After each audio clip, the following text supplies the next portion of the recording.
Ini adalah password WiFi dari jaringan WiFi yang kalian lihat tadi.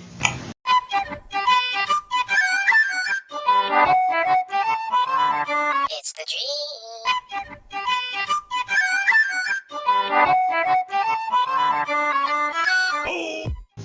Halo guys, selamat datang kembali di channel Wirahaka.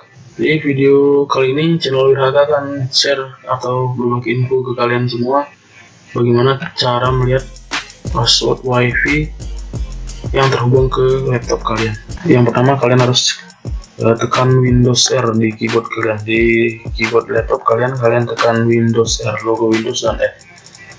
Kemudian sudah muncul CMD, kalian ketik di situ CMD, kemudian enter. Dari sini kemudian kalian ketik next show profiles, kalian enter. Dan ini dia jaringan WiFi yang pernah terhubung di laptop atau di perangkat saya. Kita akan pilih salah satunya dan kita akan lihat passwordnya. Kita akan gunakan yang ini ya, yang berdua ini. Kalian blok SSID-nya, ini adalah SSID namanya ya, semua ini namanya SSID. Kalian tinggal blok salah satu yang akan kalian lihat. Kemudian kalian copy dengan cara menekan Ctrl+C yang ada di keyboard laptop kalian. Setelah tercopy, kalian kemudian ketik kembali next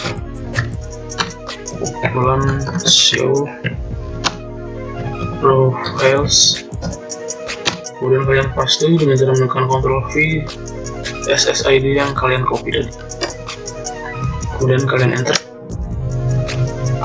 Nah, itu dia. Selanjutnya kalian ketik kembali next show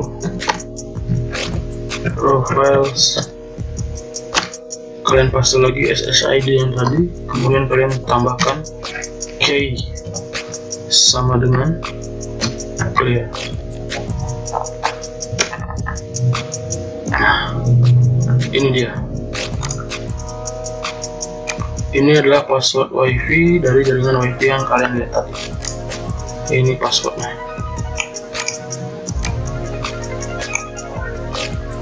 Itu dia cara melihat atau mengetahui password WiFi sebuah jaringan WiFi. Sekali lagi saya tekankan, di video ini hanya dijelaskan cara melihat password WiFi untuk jaringan WiFi atau SSID yang sudah pernah kalian gunakan. Oke, jadi itu saja untuk tutorial cara melihat password WiFi sebuah jaringan WiFi. Mudah-mudahan apa yang saya sampaikan ini bermanfaat. Terima kasih sudah menonton. Jangan lupa tinggalkan like, komen, dan sekali lagi subscribe channel ini untuk membantu channel ini lebih berkembang lagi. Sampai ketemu lagi di video selanjutnya.